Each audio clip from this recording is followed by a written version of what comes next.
everyone hear me okay? Yep, cool, great. How's it going? Good day? Cool. I grew up over on the west coast in a little place called Granity. Has anyone ever heard of Granity before? A couple of people. Has anyone been to Granity before? A couple of people, great. I'm not a farmer, admittedly, apologies. I have certainly had pigs, dogs, chickens. I think we had a sheep at one stage, but I'm not a farmer. I've got a few friends who are farmers. I now live in Wellington. Don't hold that against me. Loved growing up in a tiny little rural part of the country, beach down the backyard, bush over the road, kind of grew up playing every sport I could, building tree huts in the bush and rugby, hockey, basketball, soccer. I was the South Island judo champ when I was 12. Claim to fame. And then I started surfing. I moved down to Dunedin to study at Otago, mostly because I had 3 aunties down there and lots of cousins, and Dunedin has a really good surf. I got 3 Cs at high school, which was kind of bare minimum to get in. And at high school, to be honest, most of my peers dropped out of school at 15 to get jobs up the coal mine, which was easier kind of as a pathway to work than it was to stay in school. Now with a lot of the coal mining activity winding up, which is great for climate, but hard for livelihoods. And I think over on the west coast with things like some of the coal mines winding up, the cement works winding up, they lost about 10% of jobs in the region within a pretty short space of time, which is massive for a tiny little community. When I got to Dunedin, I just started learning about a lot of these big issues in the world. Climate change, the huge inequality that exists in our world. As a young person, I just found this stuff pretty overwhelming and pretty confronting, and just started asking, what could I do? My passion was design, was marketing, was entrepreneurship. I couldn't sit still. I was running a film production company for a while. We created an adventure festival, all sorts of different things, tried to build a tech company. So I became fascinated with this kind of idea of entrepreneurship. Didn't really know how to start, just started and kind of learnt stuff along the way. And it's been a fascinating journey since. So whilst at uni, part of doing one of the courses that I did, we had to produce a film, 25-minute documentary, which could be about anything you wanted. And we decided to tell the stories of 4 young New Zealanders who were taking action on climate change and environmental issues. The film ended up winning the Colorado International Film Festival, was one of 3 finalists in the world for the BBC's Best Newcomer Award, screened in over 50 countries, and just kind of blew me away how powerful the stories could be of these seemingly ordinary young New Zealanders who were just getting off their arse and doing something to make a difference. So off the back of kind of seeing how powerful those stories could be, I just thought, imagine how many other amazing young New Zealanders there are, often under the radar, who are doing things to make a difference for our country, and what would it take to both give them a bit more visibility, but also start to build a bit more of their capability and strengthen some of the support and pathways around them. So I set up this organisation called Inspiring Stories with a big, bold vision to back young New Zealanders to change the world. And initially just rocking around with my skateboard and my backpack, I just started connecting with all sorts of people across the country, mayors, government ministers, business leaders, young people, and just asking a lot of questions, getting a sense of kind of where stuff was at, trying to understand, where the future's heading, trying to understand a lot of these kind of big trends and challenges. So I'll speak to a bit of that stuff as well. And over the last 7 years, we've built a range of different events, programs, partnerships, which at a high level really support young people to explore social and environmental and economic challenges that affect our future. What are their ideas to make a difference for either their communities or for the country, to build entrepreneurship and leadership skills and help them prototype, test, grow their ideas to make a difference. So we run a big national event called Festival for the Future. We run a leadership development program that works across 8 rural provincial communities across the country called Future Leaders, and a whole bunch of other stuff. We have, at the moment, about 19 people as part of our team. Half of the team is in Wellington, half of them are on the ground in different rural provincial communities across the country, mostly in the North Island, not quite as much as I'd like in the South Island. Places like Kaikohi in the far north, Kawerau, Opotiki, Whakatane in the east of Bay of Plenty, Manawatu, Whanganui, Kapiti Coast, a bit of west coast of the South Island, and soon to be a bit more of the South Island. And so one of the things that you kind of mentioned as part of the intro, Tony, was this notion of talent. And there's a lot of kind of trends and changes around the future of work, the nature of industries, challenges around attracting talent, developing talent, retaining talent. So I'll talk a little bit more about that later on, certainly from our perspective and our experience, and then want to just really open it up for questions as well. We run a big national event called Festival for the Future, which brings together about 1,500 young movers and shakers from right across the country, as well as business leaders, government ministers, mayors, really looking at some of these issues of national significance and a chance to connect young people from pretty diverse backgrounds with some of these big senior decision makers, looking at things like how do we tackle child poverty in this country? What's the future of housing look like and accessibility around housing? Some of the big challenges around mental health and well-being. So really trying to build bridges and connect young people with some of these big influencers and decision makers. The Future Leaders program, so that kind of throughout the year in each of these communities, our staff on the ground who would run that, it's a big focus on project-based learning, so they'd collaborate to run different events in their backyard, they'd develop different ideas for change that might be around, say, pathways to employment or internships or showcasing different career pathways or mental health and wellbeing support. We kind of put young people at the heart of creating solutions to the challenges that they face in their backyard, and then different layers of mentoring, coaching, capability building workshops every fortnight, different layers of support for their learning and development. And kind of coming out of that, we see young people who would significantly improve their entrepreneurship skills, their leadership skills, their teamwork skills, presentation skills, develop a much stronger sense of purpose, become a lot more resilient as a result of that. So a lot of those types of skills and capabilities would have quite strong alignment with things that come out of like the World Economic Forum, where they talk about the future of work and the types of competencies and capabilities that we need to be preparing young people for the future of work. So we try and align to develop a lot of those capabilities and competencies as best as we can. And it's had some really cool early stage outcomes. So just want to share a couple of stories about young people that we work with. There's a pretty diverse spectrum. They're mostly kind of 16 to 30-year-olds.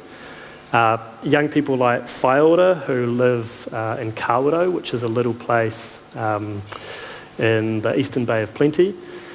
Kawerau, I guess, is a lower socioeconomic part of the country. For Whaiora, growing up, she's certainly had her fair share of adversity and kind of coming from a family where, employment's been pretty up and down. There's certainly been a fair bit of time on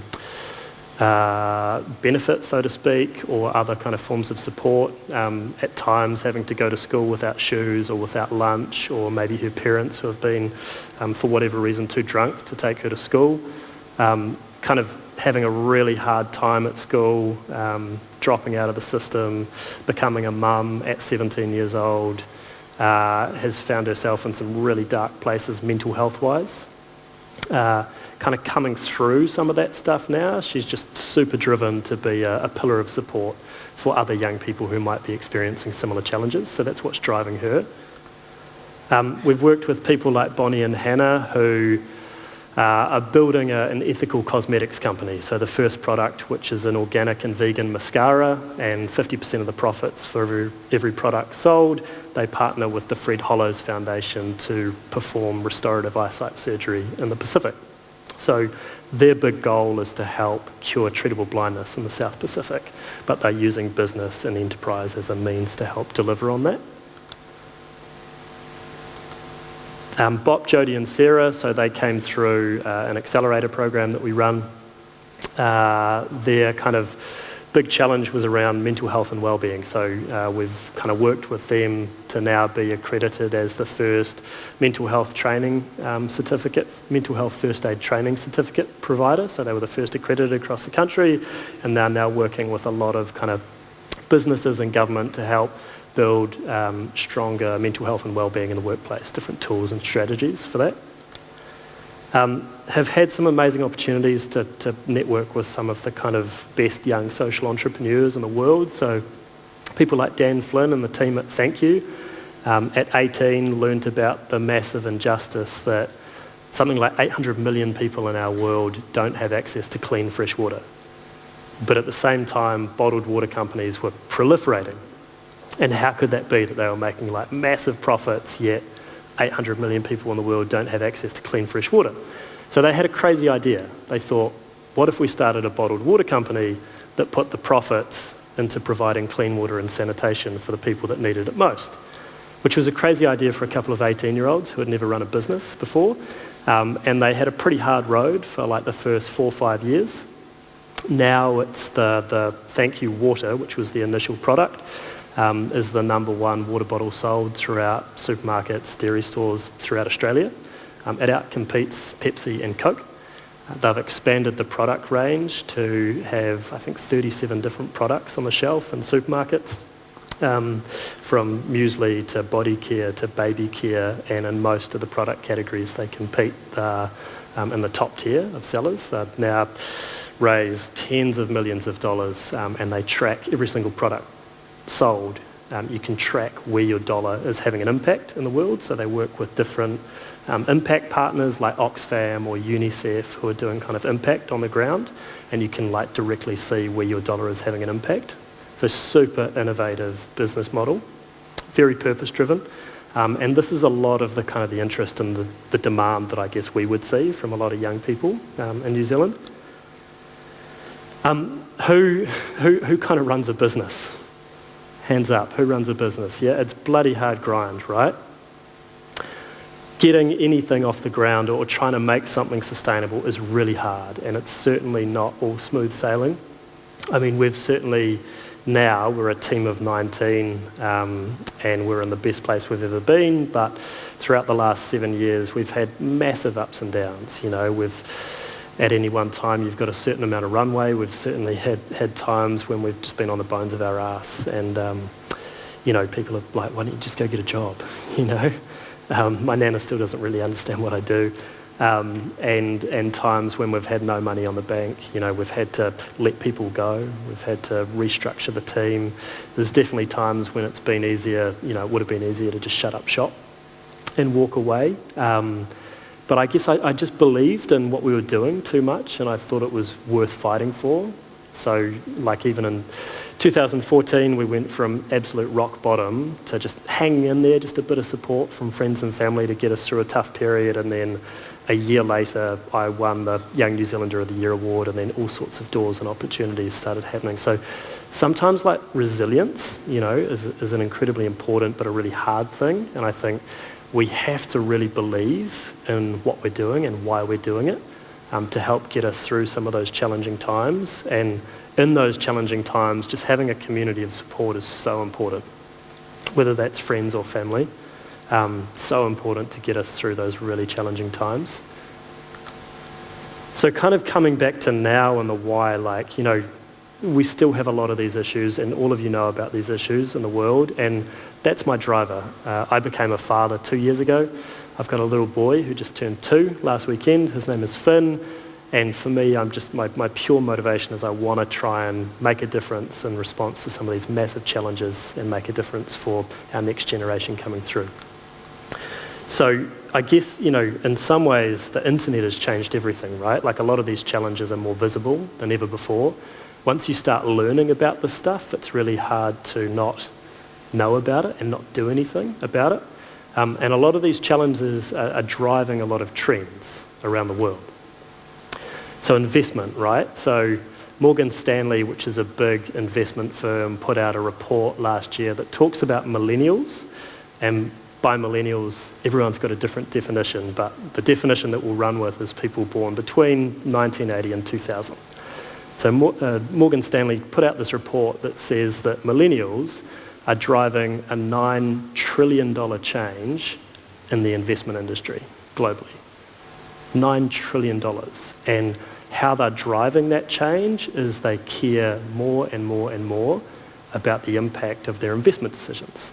So wanting to invest in things that can create better social and environmental outcomes and putting that on par with financial returns. So in turn, that puts more and more and more pressure on businesses, small and large, to balance out some of those social and environmental outcomes. This guy here, who's the CEO of the biggest investment firm on the planet, BlackRock, who controls a $6.3 trillion portfolio, put out a public letter last year to all of the CEOs and the boards of the companies that they invest in and said, if you don't do stuff that's going to actually make a difference socially and environmentally, if you don't start to measure and report on that stuff transparently, then we're divesting. So that's another one of these big trends and these big changes. Kind of parallel with that, there's a lot of consumer changes, right? Consumers, everyday people who are caring more and more about the impact of our purchasing decisions. So whether we buy this water bottle, when I think back to the thank you story that I shared earlier, Daniel Flynn, if you could buy a water bottle from Coke, who maybe doesn't give a shit about the supply chains, the livelihoods, the implications that producing that product has on the land or the communities around it, or you could buy exactly the same water bottle from a company like Thank You, who's really transparently communicating the impact, the supply chains, and redistributing part of the profit back into impact, and it's exactly the same price point. It's a no-brainer which one you would buy from. And those are the types of trends that we're just seeing more and more, and they're starting to ripple through every industry. So traditionally, there's this kind of spectrum, right, where down one end we might have a charity which doesn't really have a business model, which is set up to do good, but it's really hard to make it viable. Down the other end of the spectrum, traditionally we have a kind of a purely for-profit commercial business which makes money, but doesn't think too much about the impact stuff. What we're seeing now is a lot more convergence along that spectrum, a lot more kind of purpose-driven business and thinking about, other than just making money, why do you exist? What do you stand for? What's the difference that you're making in the world? And inevitably, this is also having a huge impact on workforce. So there's loads of studies that you can see now that will tell you that millennials, that funky demographic of people born between 1980 and 2000, are increasingly choosing purpose over paycheck. Paycheck's important because we've all got to survive and make a living, right? But wanting to put their time, their energy, their talent into work and industries that actually feels like it's making a meaningful difference for the future. And that's a challenge for employers and people running businesses on lots of different levels. I think Deloitte put out a study last year that says that the average term for a millennial in the workforce in any industry now is 2 years. That's pretty crazy, right? And that's a significant shift across generations. If I think about, my nana, she might have held down the one job for most of her life. If I think about maybe my mum's been a nurse for almost my entire life. But this generation of millennials is expected to have 20 or 30 different gigs and is expected to be kind of chopping and changing between different industries. This kind of driver for meaning and purpose, but also livelihoods, makes it really hard for employers. Thank you. And certainly for us, so we're a team of 19 staff. We've started off as a tiny little organisation with no money and had to build stuff from scratch. Legally, we're a charity, but we have to operate like a business to survive and have to be as commercial as possible in everything that we do. Part of the challenge around this stuff is, we've had kind of the purpose piece in spades, but because we haven't been able to pay that well, it's been harder to keep people. So we've had to think about other tools, strategies, ways of kind of keeping people, and inevitably some people just move on anyway. So it's really hard, right? You kind of invest all this time and energy into people, and then they move on. So I'd say we've had a lot of change over the last 7 years in terms of workforce, but now there's some kind of secret sauce, and I don't quite know how to describe it, but right now we've got the best team we've ever had. We've got people who are staying longer, so it's kind of finding that sweet spot. We've spent a lot of time building partnerships, right? So often if you're just running your own business or your own farm or your own venture, that idea of, you don't necessarily have all the answers. And, how could we take a more collaborative approach to the stuff that we're doing? And if you don't have all the answers, that's okay. No one has all the answers, right? But what are the types of partnerships, relationships with people, organisations that you could build to help your kind of 1 + 1 = 3? Certainly for us as an organisation, we've spent a lot of time building relationships with different organisations for our kind of mission purpose, which can help young people to stand on the shoulders of giants. In terms of the kind of retaining talent type piece, if anyone's heard of Dan Pink before, who gives a TED talk and talks about motivation and talks about the sweet spot for organisations and for staff, and he talks about these 3 layers: autonomy, mastery, and purpose. And if you can kind of empower your workforce or build a culture within your organisation that really supports your employees and your staff to find the intersection between these 3, then you're much more likely to see your staff feel like a greater sense of motivation, a greater sense of drive.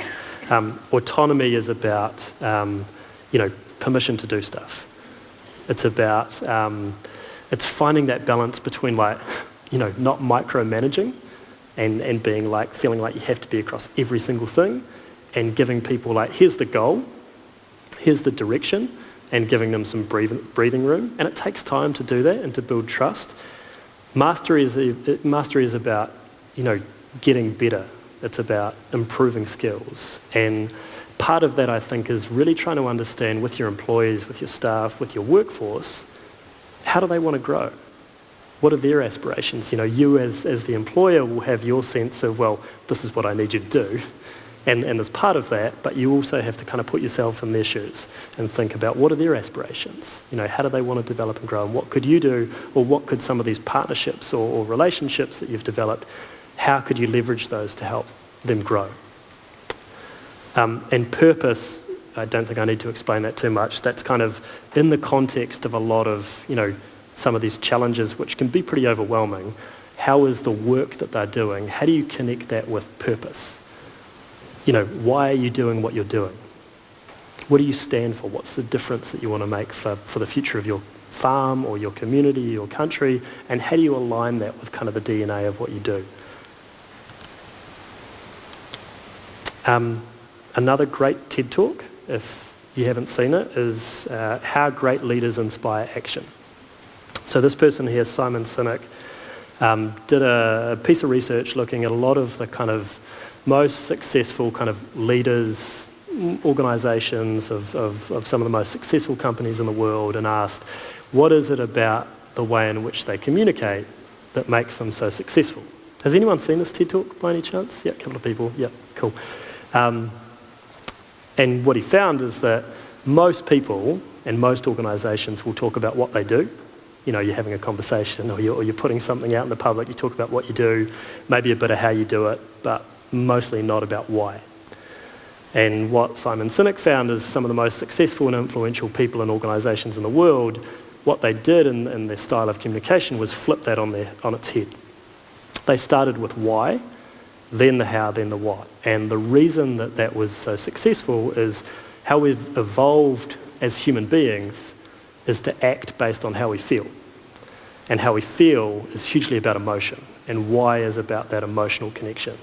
So it's how we're biologically wired. So if you can really nail your why, the why you exist, the purpose piece, and you can articulate that and communicate that with your staff, with your customers, with your stakeholders, then that's a really powerful place to be in terms of building that purpose part of your organisation.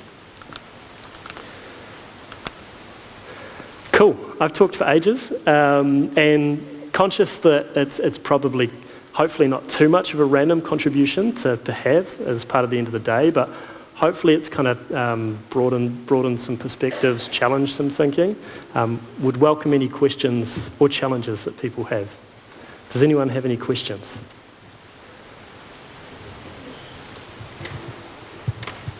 Me again, sorry. A challenge for the dairy industry is exactly what you've been through with harnessing the potential of young people. As an outsider to our industry, what would be, apart from what you've already said, the number one takeaway piece of advice when looking to hire young people or get young people into our industry? How do we excite them? Great question. I think part of the age that we're living in now as well, and part of the reason why I think there is so much churn, and that millennials might only be spending 2 years in a particular workplace, is there's an abundance of opportunity.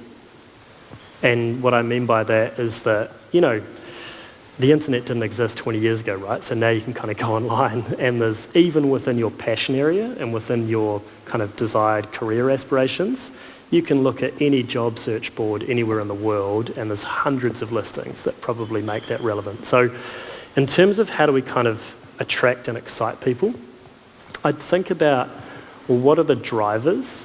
What are the motivations of some of the other young people in your kind of community, which might be a geographic community or it might be a community of interest, right? So who are all the other people who have an interest in farming, period, not just necessarily within the South Canterbury region per se?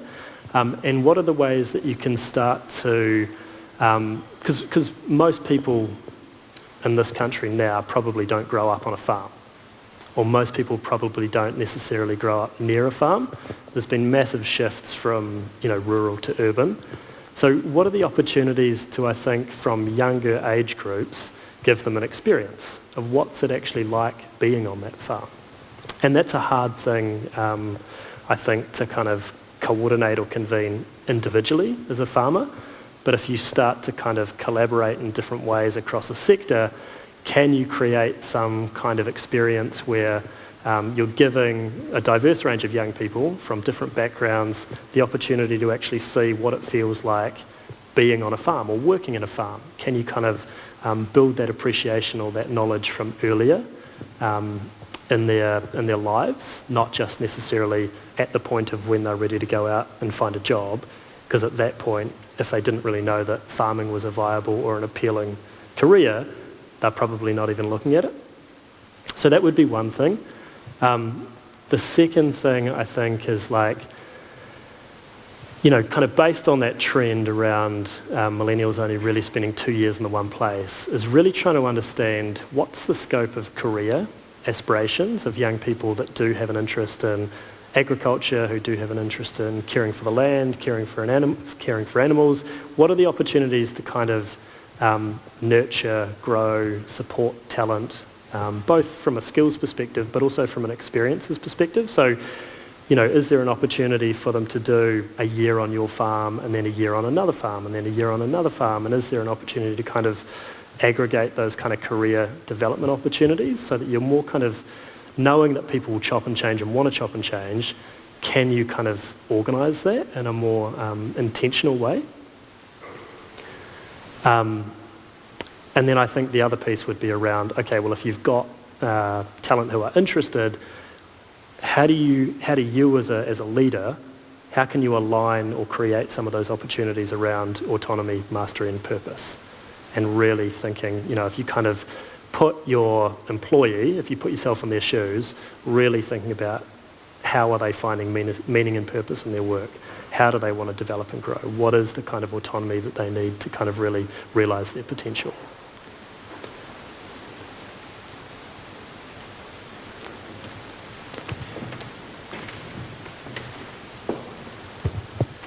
Guy, probably following on the back of James's question, if you said it's secret source your talented workforce, but it's it's probably practicing what you're actually preaching. Is there tangible feedback that your team have given you about why they actually enjoy what they're doing?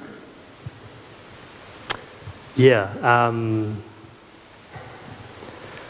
I mean, just as a real recent example, so Sonia, who's our, a lot of kind of what we've done, you know, because we've been very lean and by default extremely resourceful, we've had to work with a lot of either volunteer interns or fixed term contractors and just haven't had the kind of resources or stability to provide longer term employment. We're in a place now where we can provide some longer term employment, which is awesome. Sonia, who's just joined our team as our kind of dedicated in-house employee festival manager, she's come from a background of just events in the UK and Europe. She's kind of run 10,000 person events. She's moved over to New Zealand because her husband works in tech and there's a skill shortage there. And for her joining our team, she's done a lot of events that have been kind of big, corporate, have felt quite dry and a bit soulless at times. And as she describes it, this is like she's totally found her sweet spot. This is it's kind of the strongest sense of meaning and purpose that she's ever felt in a role before.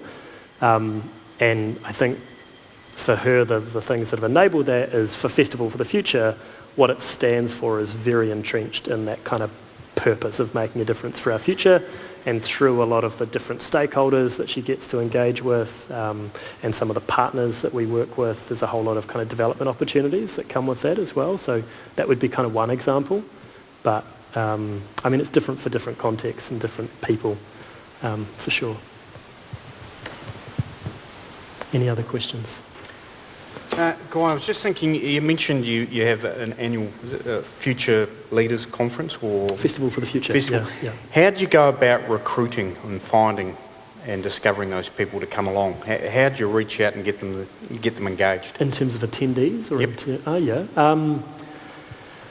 So I made up the name in 2011 and it started out as, you know, because my background was partly in marketing and design, built a brand, made up a name, built a website and just put a call out. We had about 100 people at the first one, but you got to start somewhere, I guess, and kind of made up what a ticket would cost. Had about 100 people. Now, you know, 1,500 people, it's grown massively.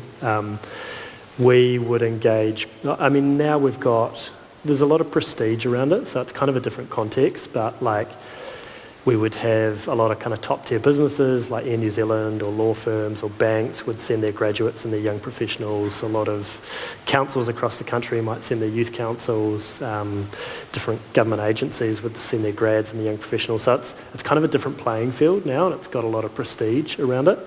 In terms of how we get the word out, you know, there's an alumni base now of like 5,000 people who have all had a great experience and kind of in some ways become our champions and our brand ambassadors, just talking about it, word of mouth.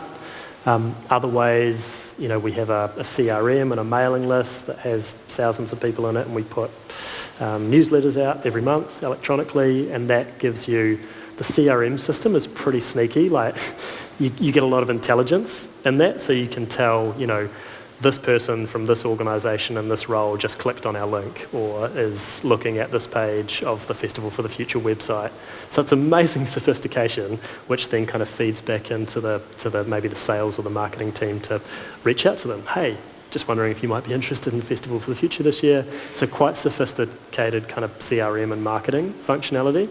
Another way would be, because I used to run a film production company, we'd, you know, script, shoot, cut a promo vid, like a 90-second promo vid on a budget of like nothing, $100, and put that out through targeted social media, so targeted Facebook. Facebook's pretty sneaky. You can target stuff down to the town, down to the gender, down to the age demographic, and like that promo vid would have reached, I don't know, 30,000 people last year, and then just other, so a lot of digital. And a lot of word of mouth would be how we kind of reach out to different people, and a lot of partner leverage. So again, like building partnerships and relationships. So like Massey University, Deloitte, other organisations, councils, and if they really believe in what you're doing, then, you know, what's the opportunity for them to kind of shout and talk about it as well. Any other questions, guys? You've already had one, Stu. 2 questions. Just using my discussion over voice. Is there scope for young farming people to actually apply for that same? To come to festival? Yeah. Totally. I mean, festival is a publicly ticketed event and anyone can come. I mean, I'd be interested in whether it's kind of working in a bigger capacity with like DairyNZ in some way or Young Farmers Association networks to think about, you know, what are those kind of trends around future of food and agriculture? You know, what are the types of topics, conversations, things that could make it more meaningful and relevant as well? So totally up for a conversation. Very good. Any other questions? Well, we'll call that a close. So, look, Guy, the one thing I take out of that, I also use the map analogy, mastery, autonomy, purpose. And the key thing about that, the way I look upon it, and it's doesn't matter what business you operate in, it's about engagement. It's about positive engagement.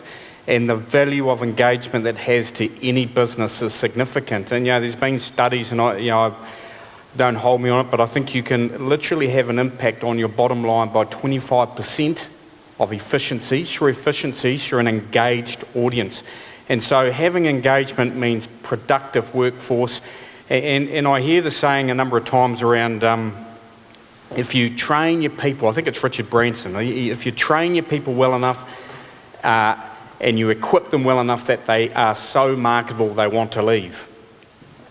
That's the first part. The next bit is you look after them so well, you treat them so well that they don't want to leave. And that's part of the engagement. It's about having clear purpose, ensuring that staff know why it is they get up in the morning, why they are there, what that milk that they have spent all their time generating, where does it go beyond the farm gate? We talked about that this morning, that they have a passion, they have an understanding why it is they do what they do. And I think that's really key. The purpose is what drives engagement, in my view. So look, Guy, thank you very much. Appreciate you coming all this way. Didn't even know Timaru had an airport. That's how naive I am, but he flew in today. So thank you, Guy. Thank you. Thanks, everyone.